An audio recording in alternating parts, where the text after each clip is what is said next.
ê nhau cho nói cho những chị cái tin này cha cho phụ nữ số này số tuổi nó nói chị là còn liệt kí cho bé từ mình nhỏ nó nhon từ bé nó nó càng cao đấy chị mua chị ua chị à ua xì na nên là sao bé ua sẽ ua đi dạo tao biết nó chỉ mò còn do chị thật sự tao bệ đến nè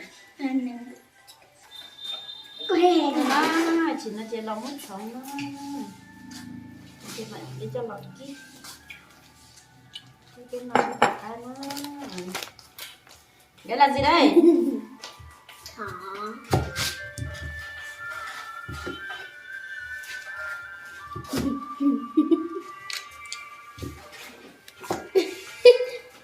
xuống đây từ đây từ đây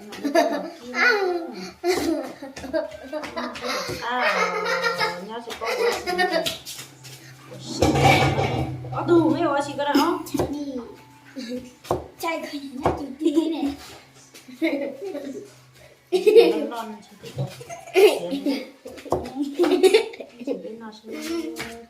khoai lang khoai tây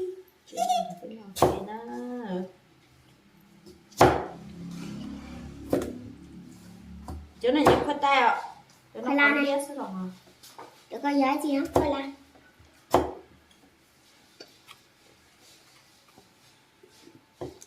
khoai tây chiên khoai lang chiên nó có mà sao mà căng thế này khoai lang chiên khoai lang chiên thì có để khoai lang chiên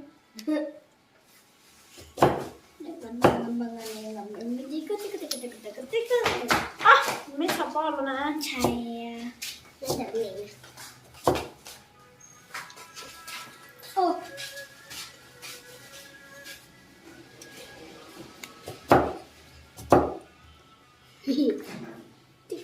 xong cái chỗ thứ là nó mà cho lọt chi nó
có cháu cái nào làm bộ môi cháu muốn chị cho nhà đi ở này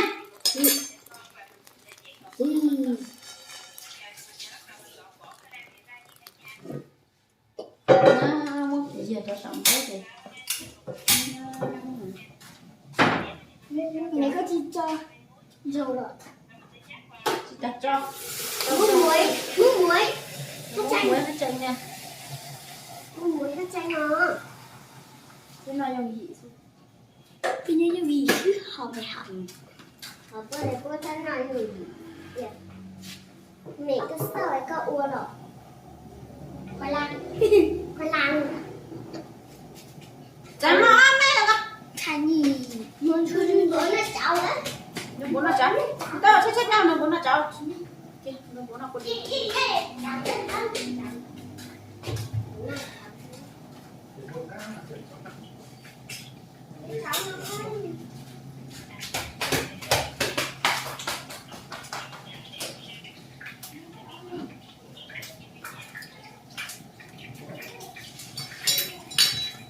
ta chơi lắm nhớ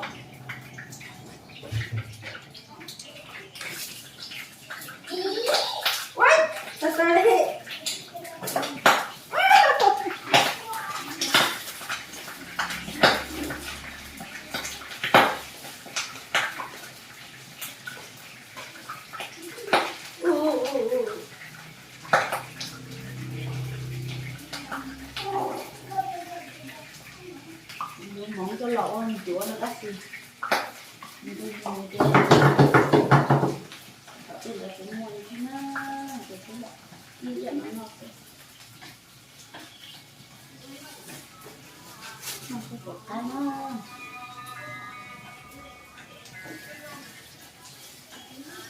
không phải có một tao nói vậy thôi nó kín cái dạng kín này đi tao nói mà nó phải ra một cái nhiều nhiều thật ra là quá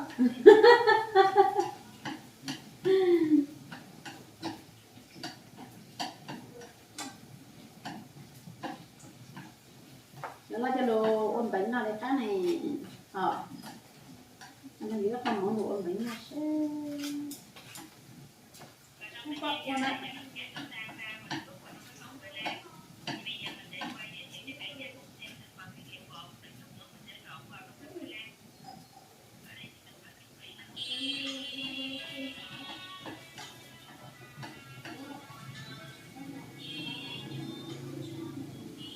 chúng ta cái chỉ sản là mỏ hao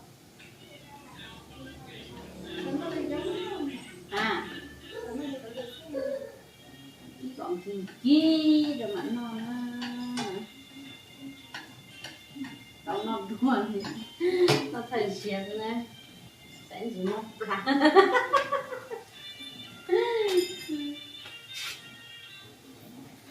cái thật to để nó chỉ to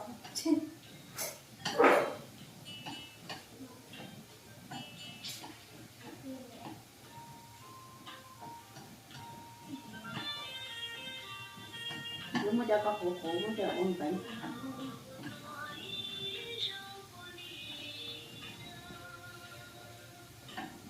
xin bày con đi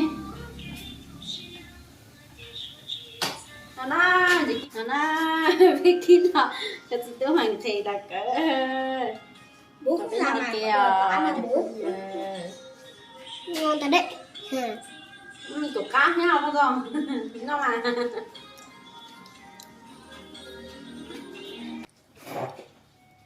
không ngon đâu hả quấy kìa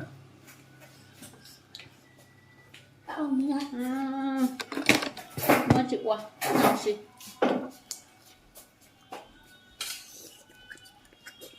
nãy lúc nãy tôi có đó các quẹo nọ chứ đó phải mình bệnh răng không nhưng mà vô vùng gì nữa anh đi cô lên wow. Lên quá nóng quá ăn đâu nóng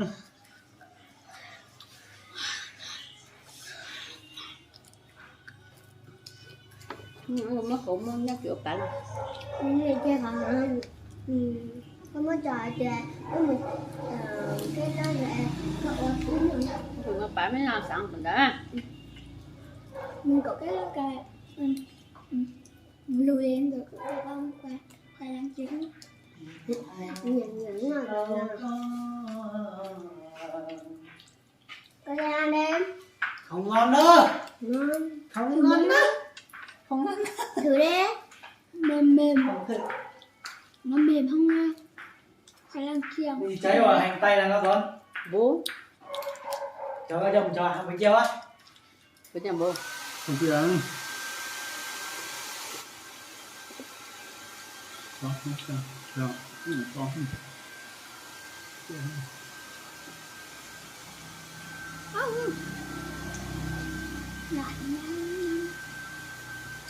bố gần nó hậu ấy hả cậu nó sẽ bao toàn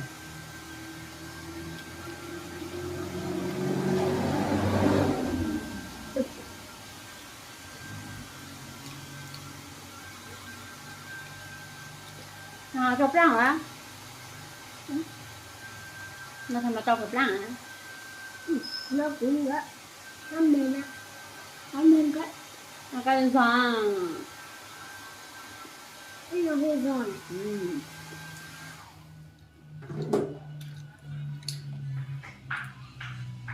Đi về, có chim chàng, có thuyền nói mà đi về. Tao để nào chút đâu. Đúng à? Mẹ thả. Cho có rửa á. Cái sự kiện được rồi.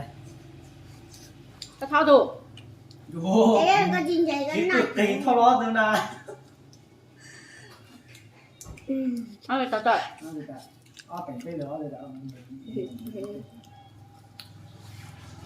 Ôi, anh đi chơi à? Hả? Ở nhà thôi. Ông chơi à? Chơi đâu? Gì đau đầu quá. Ăn bánh à? Ăn đi anh. Dạ. Đang buồn ngủ quá. Thế còn khách về. Cho khách lên là đưa khách về. Vừa ngủ ấy, sao tướng cứ ngủ thôi. Vừa lái xe vừa ngủ.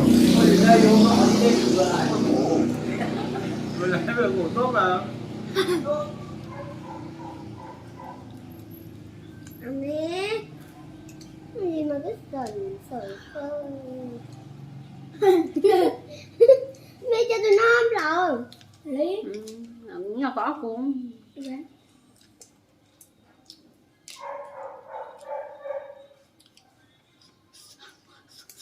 Nói.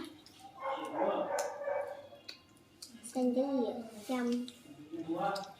Không có mình cũng hiểu bé học. Ừ. Nó phải đây. Không được tăng. Còn gì nữa? Còn thấy bạn. Không biết đâu. Thế có sao? Chịu có bộ máy cho mọi người hay. Sáng cái tụi con lạnh nữa, con ít hơn là anh ấy không. Giờ thế họ nó có một mới nữa. Chúng ta mới miếng rồi con. Vợ. Không phải đâu. Vợ không phải vợ. Tưởng vợ. Em gái của anh Tú thôi mà. Em gái chú á. Có chồng con à? Chồng con ở nhà rồi còn gì nữa? À. Anh ấy. Có bao giờ ăn vặt đâu. Nay không đi Hà Nội à? Nhà hàng là gì? Có tiền đâu? Rồi, thôi. Nào muốn mà không có tiền. Có tiền thì đi Hà Nội làm gì? Biết để tiền. Tiền để làm gì? Hết tiền rồi còn gì nữa? Như ngày xưa không có tiền vứt sống được cái thời. Nhưng mà ngày xưa có được đi Hà Nội đâu? Bây giờ đi Hà Nội nhiều hết tiền rồi. Ôi, đi gửi ngân hàng quốc tế nữa. Hà Nội đi thu tiền xe nhịp cao lắm.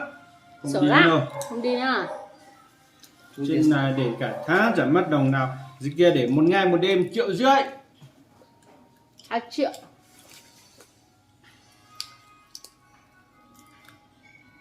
Một ngày một đêm 1,5 triệu để chỗ nào? Bệnh viện Nhi. Vì Nhi á? 100.000. Làm gì? Cái ông không biết để. Nhà hàng ở trong bệnh viện cơ mà. Ừ. Thế là để được 2 ngày thì hết 2 triệu. Cho gì để ở ngoài kia tí. Để ở ngoài kia 50 một đêm.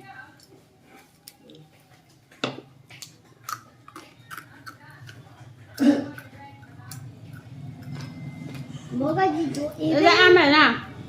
Không có. Để ra ăn đó mẹ. Nó sẽ bố. Hết xài rồi. Đúng không? Đúng không? Đúng rồi. Bên nào tà nó làm chi nên lệ xưa. Bye bye đi đó. Này tìm bố.